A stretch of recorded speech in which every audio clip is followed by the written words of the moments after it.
আমাদের নানা মত থাকবে, নানা ধর্ম থাকবে, নানা রীতিনীতি থাকবে, কিন্তু পরিবার এক। আমরা সবাই একই পরিবারের সদস্য, এটাতে জোর দিয়েছিলাম। আমাদের শত পার্থক্য সত্ত্বেও আমরা কারোর শত্রু নই, পরস্পরের শত্রু নই। আমরা এক জায়গাতে এক কাতারে ওইখানে চলে আসি যখন আমাদের জাতীয়তার প্রশ্ন আছে, আমাদের পরিচয়ের প্রশ্ন আছে। আমরা বাংলাদেশি, আমরা এক পরিবারের সদস্য। সব দাবি দেওয়া বাদ দিলেও একটা দাবি আমাদের একদম পরিষ্কার, আমাদের সবার সমান অধিকার, বলার অধিকার, ধর্মের অধিকার, কাজকর্মের অধিকার, এবং সেটা আসছে আমাদের সংবিধান থেকে। নাগরিক হিসেবে আমাদের প্রাপ্য, এবং রাষ্ট্রের দায়িত্ব হলো এটা নিশ্চিত করা। এবং আমি আন্তরিকভাবেই বলার চেষ্টা করেছিলাম, যেহেতু রাষ্ট্রের দায়িত্ব এখন আমাদের হাতে, এটা আমাদের দায়িত্ব নিশ্চিত করা, দায়িত্ব যে সংবিধান নাগরিককে যে দায়িত্ব দিয়েছে সেই দায়িত্বগুলো তার কাছে পৌঁছে দেওয়া, নিশ্চিত করা। আমাদেরকে নিশ্চিত হতে হবে যে হিন্দু সম্প্রদায়ের উপরে কোনো রকমের হামলা যেন না হয়। আমি খুব খুশি হলাম, সবাই তা খুব সিরিয়াসলি নিল। আপনাদের মনে আছে, খুব উৎসব সহকারে সবাই দুর্গাপূজা করলো। কয়েক হাজার পূজা মণ্ডপ ছিল, সব কিছু থেকে খবর হলো সুন্দর হয়েছে। এখন আবার নতুন কথা, হামলা হচ্ছে, অত্যাচারিত হচ্ছে, এবং বিদেশি গণমাধ্যমে না, এটা প্রচার মাধ্যমে বলবো, প্রচার মাধ্যমে প্রচারিত হচ্ছে যে এটা হচ্ছে। তা আমি খোঁজ নিচ্ছি যে কেন হচ্ছে, কি হচ্ছে। সব দিক থেকে খবর যে না, হচ্ছে না। ওই যে এক খবর হলো হচ্ছে, আর খবর হলো হচ্ছে না, মাঝখানে একটা ফাঁক থেকে যাচ্ছে, এটা ঠিক না। এটার অবসান হতে হবে।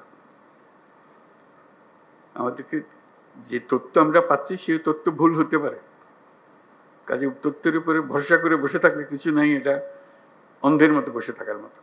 আমাদেরকে ভেতরে গিয়ে দেখতে হবে প্রকৃত ঘটনাটাকে। তথ্যের মধ্যে গরমিল কেন? তা কি ওরা যা বলছে সেটা মিথ্যা প্রচার? আমরা যা বলছি সেটা মিথ্যা প্রচার? সত্যটা কোথায়?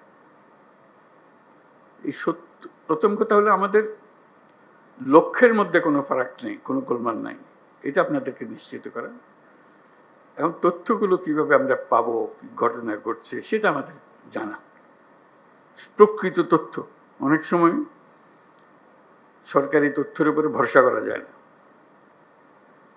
কর্তা যা চায় সেভাবেই বলে দেয়, আসলটা মন খুলে বলতে চায় না, তো যেহেতু কর্তা নারাজ হবে তাতে। আমরা আসল খবরটা জানতে চাই, কিভাবে জানতে চাই, এবং সেই প্রক্রিয়াটা প্রতিষ্ঠিত করতে চাই। এটা শুধু আজকের দুদিনের গোলমালের কারণে একটু চঞ্চল হয়ে কথা বলছি তা না। প্রকৃত পক্ষে এটা স্টাবলিশ করতে চাই যে ঘটনা ঘটতে পারে। এটা এত বড় একটা দেশের মধ্যে কত রকমের কাণ্ড, তার মধ্যে একটা কাণ্ড হয়ে গেলে তাৎক্ষণিকভাবে যেন খবরটা পাওয়া যায় এবং সেটা সমাধান করা যায়। যে দিক থেকে দোষী তাকে বিচারের আওতায় আনতে হবে, এটাই হলো সরকারের দায়িত্ব।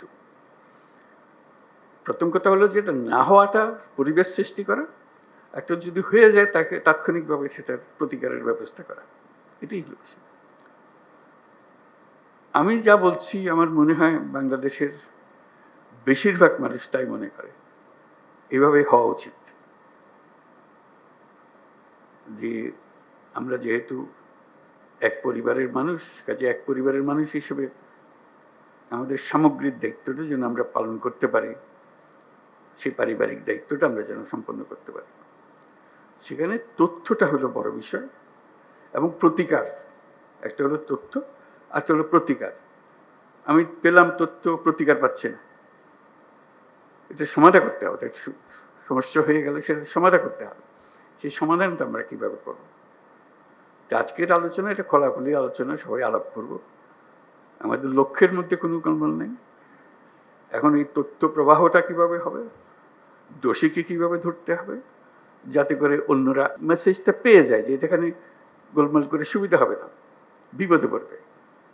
তার পরিবার জেনে যায়, তার প্রতিবেশী জেনে যায় যে সে ধরা পড়ছে এবং ভবিষ্যতে কেউ উৎসাহিত না হবে।